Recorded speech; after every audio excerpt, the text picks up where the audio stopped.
Anna. Nteseyo. Ensine ebyayo. Nti ensine ebyayo. Wano no tuli kukubo. Lwagwa ina lapero tuli kukubo tse. Mwate ki waliwo. Yongeze eddoboozi ya iPhone yekuwulire. Naye tompulira gwe. Okolera nze okolera bali. Mwendo guti si bantu abagenda okubiraba. Gwe akikirira omuntu wa wansi. Anti kolera abantu abali wali yogera toliddeko jjangojja. Obulagu. Bwabadde ki? Bwe tompulira bwenjogera. Wamizeemu.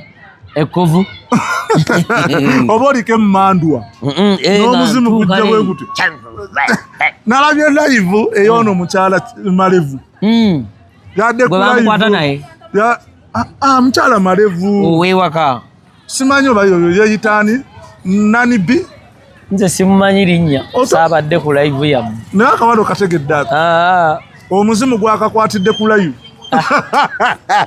Nawe katembawo. Omuntu yaleeta app ya TikTok yatutta. N'omuzimu ebyo bya firimu. Omuzimu tegusobola kujja wano. Kati nga bwendi wano. Era kulaba ntunudde mu kamera. Ate nga ndina ku live. Ebintu byamusanzeeko. Kojja Gerald Kiweewa yafiiriddwa omukyala. Kitalo nnyo ddala ekyama. Oteekangako maama waffe.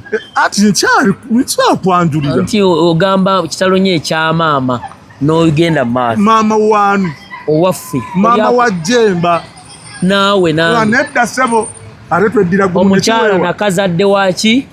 Wa ggwanga. Muleme ate kola bintu ebyo. Mukyala Gerald Kiweewa maama wa manager Jemba yafudde. Kitalo ddala ekya maama waffe. Wabula fayire ekyatambula. Eyaki? Eya Kiweewa. Eyaki? Ey'omusango gwa bagwita batya? Defilement. Yes. Omukyala yamwagala tanaba kwetuuka. Oyo omukulu bw'ati. Kiweewa yazaala mu maama wa Jemba nga wa myaka 14. Kati fayiro yejeeredde. Kiweewa nga wa 17. Omusango teguvunda. Ate gwe munvunaana mufu. Ati twasaba muziikula. Nga bamuzikula olw'akantu akatono. Ne bamuleeta mu kooti. Tekisoboka. Ne bakulumiriza ne gukusinga ne bakuvuga mpaka luzira. Awo dyeni omanyi weesobola okugira. Nga mwami Bumaali waali awera. Kyogambe wa Kafeero waaliwo Bumaali. Maama anyumeza. Okuddako Katonda wa Kafeero. Kafeero yakuba yiti ku myaka 19. Luyimba ki olwasooka? Oluyimba lwe oba ennyanyagize. Toluli ake ennyanyagize. Munyimba ezo terulimba. Mweruli lwe lwamuleeta. Ennyanyagize y'omwana wange. Ojja kuluteera munoonyeeko nga tuvudde wano. Bana wamma munoonyeeko muluwulireko. Kafeero yakuba yiti nga 19 years. Tulinawo n'abe 17. Bwe yamala ate okufa wayiseewo emyaka 19 n'atwongera yiti. Obadde okimanyi? Eri katembawo. Omuntu omufu. Kafeero yazzeemu n'atwongera yiti ebaddewo kati egenze ezikira. Eya DNA.